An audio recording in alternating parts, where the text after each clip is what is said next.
1976, I became festival director and held the position till 1981, a year not without its problems, due mainly to the change of dates of school holidays, which meant that we moved the festival from the June to the May long weekend. Publicity of the day described me as the first female director, a fact I had not realised was significant. However, I was obviously a trendsetter as, with the exception of 2001, every director since has been female. I consider Sydney-based but American-born director Jean Wilhelm, 1976 and 77, the most inspirational of my adjudicators. It was said her adjudications were the best performances of the night. Gerard Kennedy, 1979, was another popular adjudicator. Lorna Longston loved the Fellowship of Festivals. She recalls, "I was asked by one group where they could get drinks, as they had arrived late and were due on stage immediately. They would finish too late to get any themselves. Well, I collected the money and orders and asked my husband Alan to oblige. I had cooked up a huge pot of spag bol and had invited all the workers back, so I included them in the invitation, and many more friendships were made." Gerard Kennedy invited himself one year and left at about 4 a.m. after a great sing-along. I was working in Brisbane and had to get up on the Monday holiday, stepping over sleeping bodies as I left. Suddenly a head appeared between the couch and wall and said, "Thanks for a great weekend. You guys sure know how to put it on."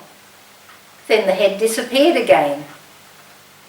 On my quiet drive to Brisbane, I thought of how proud I was to be a member of such a great theatre. In 1979, Lorna appeared with Craig Taylor in Jan Paterson's first festival play, Conversations with a Gollywog, and they took out Best Director and Best Supporting Actor and Actress.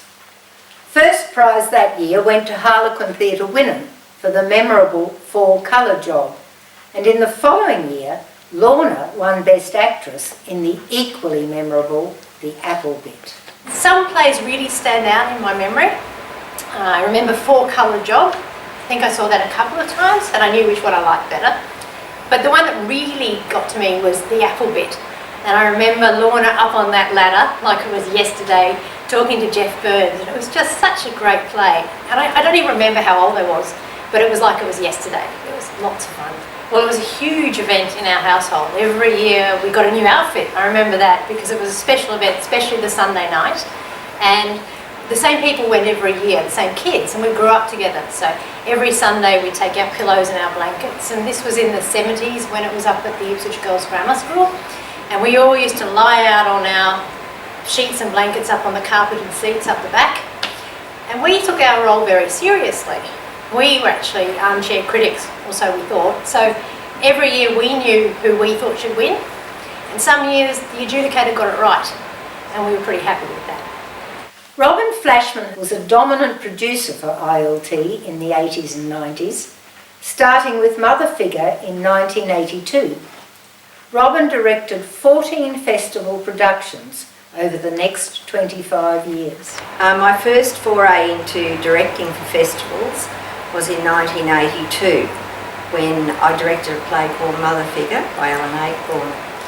And the enthusiasm and commitment of that cast of Craig, Marguerite and Kim really set the benchmark for me and my expectations of what can be achieved with a festival play. The last play I directed was in 2007 with the incomparable Diane Adams, who I worked with on many occasions, and my dear friend Judy Grant, who first introduced me to the theatre over 45 years ago. All of the plays in between were fabulous experiences and I enjoyed every one of them. I really enjoy directing one-act plays, whether they be for festivals or at the theatre. I just find that you can choreograph them and finely tune them to an amazing extent by talking with the cast, and literally we discuss almost every line, every move of the play, and the end result is usually a very satisfying thing. Sandra Harl and I were festival co-directors in 1984 and 5, and then Sandra held the reins for the next 11 years, making her the longest-serving director to date. Sandra knew only too well the problems of planning and scheduling, as well as the joys of festivals. For example, in 1986 there were 22 entries, 14 senior and 8 youth, and what's more, these had been scaled back from an original 29. In 1990, of the 18 entries, only 3 were in the youth section, while in 1993 there were only 10 entries all up, 5 senior and 5 youth. This certainly made for difficult planning. And then there was the weather factor. It was a Friday morning in 1993. I was up at the incinerator. It was pouring with rain, and then the phone went, and it was Helen Puller, asking me what was I going to do. And I said, we'll have to cancel. And her words were, you can't cancel an Ipswich Little Theatre Drama Festival weekend. We'll postpone it. So I went home from there, rang radio stations and whoever was competing and informed them, no, we weren't cancelling, we were postponing, and we went on a couple of months later. We camped at Queen's Park from the Friday until Monday, and on one occasion, I think that was in 1994, we arrived at the park hoping the torrential rain would stop so we could pitch our tents.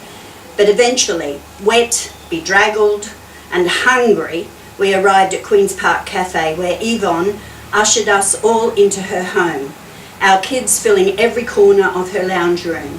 She dried us off, made hot drinks and put a video on for the kids. Yvonne then set about phoning other members to inform them of our predicament and impending return to Brisbane. No, don't let them go home, everyone seemed to say. So we were soon ushered into the brand new rehearsal building where we camped for the entire weekend. It was heaven. A special occasion in Sandra's tenure was 1988, when in recognition of the bicentenary of Australia, all 18 entries were Australian plays. The adjudicator in 1989 was Alan Edwards, and ILT was probably not popular as we really scooped the pool. As well as Robin Flashman's winning play Edward, we also took out the other places with Les Chappell's Roses Are Red, My Love and Sandra Harl's final placement. Jan Paterson was Best Actress, and a YT's production, A Talk in the Park, produced by Linda Shapcott, won the youth section. Sandra was also at the helm in 1994, when ILT celebrated 40 years of festivals with a function in the Jean Pratt building. During the period Sandra was festival director, she also directed 5 senior plays, including her last entry, Wally's Cafe, in 1993, which took out 5 awards. Playing a major role in the festival organisation and also directing an entry is not easy, as others, including Jim Orr, Craig Taylor, Tony Earhart, Aaron Evans and Suzanne Matelick, have found. Last year was a very involved festival for me. I was not only assistant backstage manager, I was also a director of a youth play and also acting in a senior play. So it was very much you sort of forgot where you're up to and what hat you were wearing at the time. But I've got to say it was a good experience because having to do different activities and different things, it's amazing how many people from the theatre and also from other theatre groups step up and lend a hand where they can so that you can get ready for the play that you're going to perform in or organise your kids to get them ready, and they just take on other roles and it just makes it so much easier and so much more enjoyable.